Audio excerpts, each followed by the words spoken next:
Hi, welcome to Bar Cart Bookshelf, a video series about books and the drinks they inspire. My name is Elias, and today we're talking about The Black Hunger by Nicholas Pullen. It is the week of Halloween, the final week of our annual month-long exploration of horror.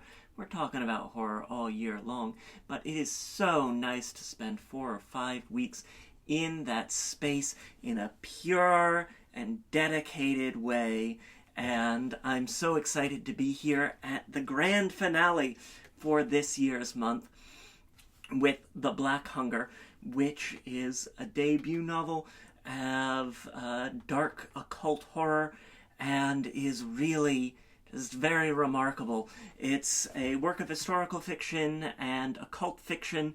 I think it's really great when we can call things occult fiction because they engage seriously with traditions of occultism and traditions of magical practice rooted in real-world history, though taken out, of course, to a speculative extreme. The Black Hunger is a novel set at both the beginning of the 20th century and then stretching back into the 19th century, all the way back to about 1855. It's a novel that spans a course of 70 years and has a really delicious structural conceit. It's, like many of these historical horror novels, it's being recounted back to us. There are elements where we're being told things in diaries and in letters, long-standing epistolary tradition. But the way that Pullen constructs the novel is in interlocking circles as we go from the beginning of our narrative to looking back further, and then returning to the present day. Just a really, really lovely structure, and one that helps to heighten the feeling of fear and heighten the sense of tension. It plays really beautifully with your, reading and the flow of information that's coming to you as a reader. So you're learning things that, some characters have known for decades or, are becoming aware of that way. And it keeps it really grounded in the emotionality of the characters.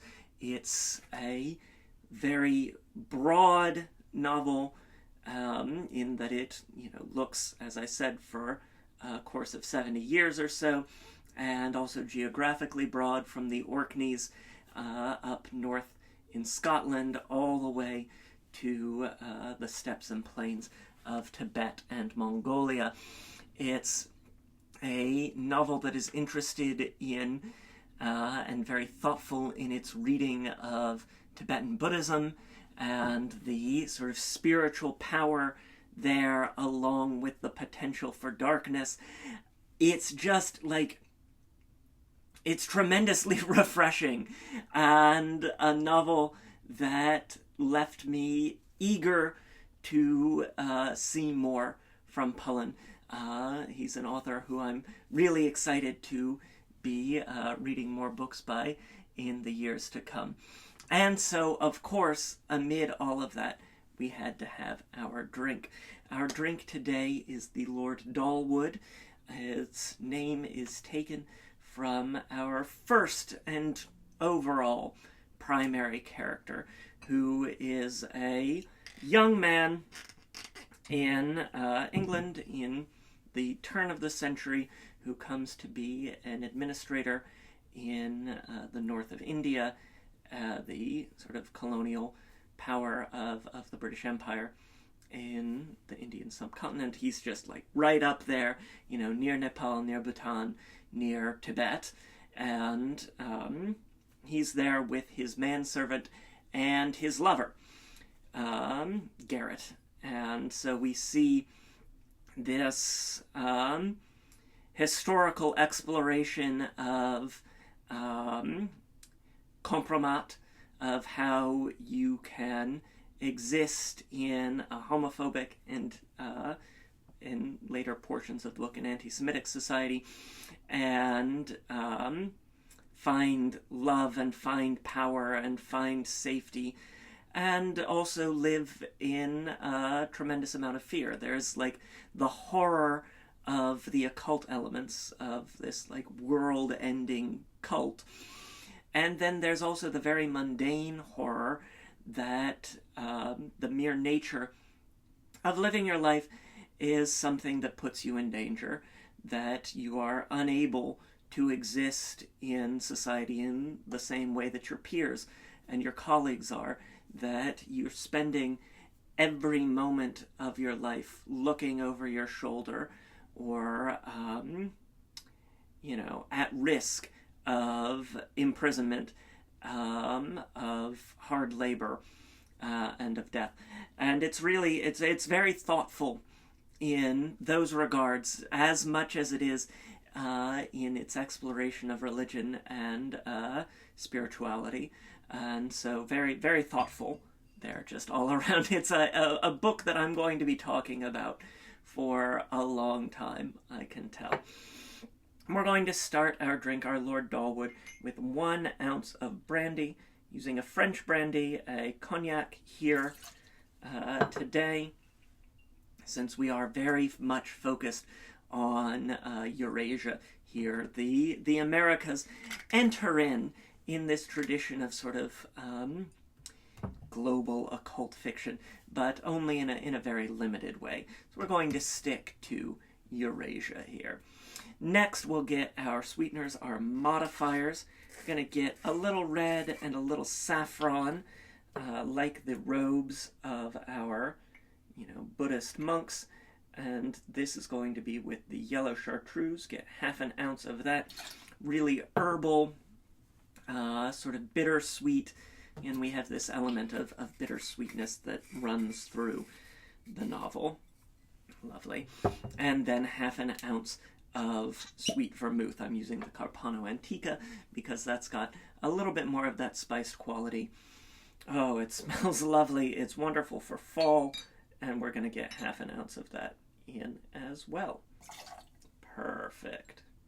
And then finally, we will get 1 ounce of heavy cream. We're not going to have any fermented horse milk.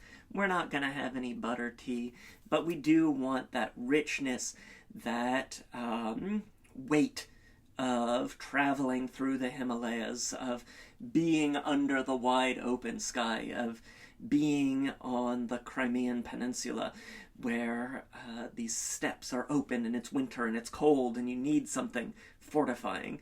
And that's what our cream is going to do. We're going to get 1 ounce of that into...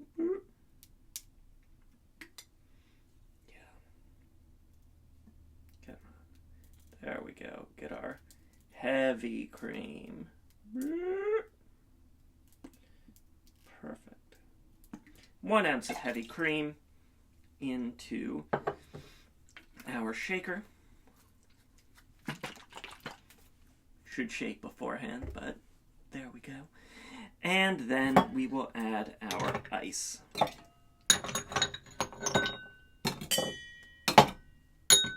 Perfect.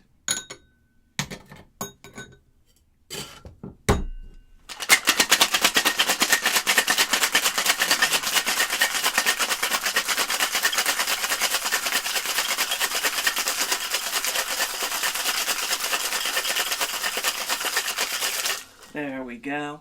Nice, frosty, freezy. You can see the frost that has formed upon the tin there. Give that a stout tap to open it on up. Oh, it's smelling good. Rich, herbal, sort of spiced dessert. Something to comfort you in the dark of the night amid the horrors of a world that is being actively broken. And so there you have it. This is the Lord Dalwood inspired by The Black Hunger. The Black Hunger by Nicholas Pullen is available now. I have a link to snag it in the description down below. You really should check it out. It is very special. It's a book that I'm going to be talking about for a long time. We've got links to various forms of social media, including Twitter, Instagram, and Blue Sky, where there is always a written version of today's recipe. We've got a link to purchase my book, Cocktails and Consoles, 75 cocktails and mocktails inspired by the wonderful world of video games, everything from Pac-Man and Tetris on up to Hades and the latest Assassin's Creed. It's a really fun book, really great gift. I got a link to snag it in the description below. Hit that like button. It makes me so happy when you do.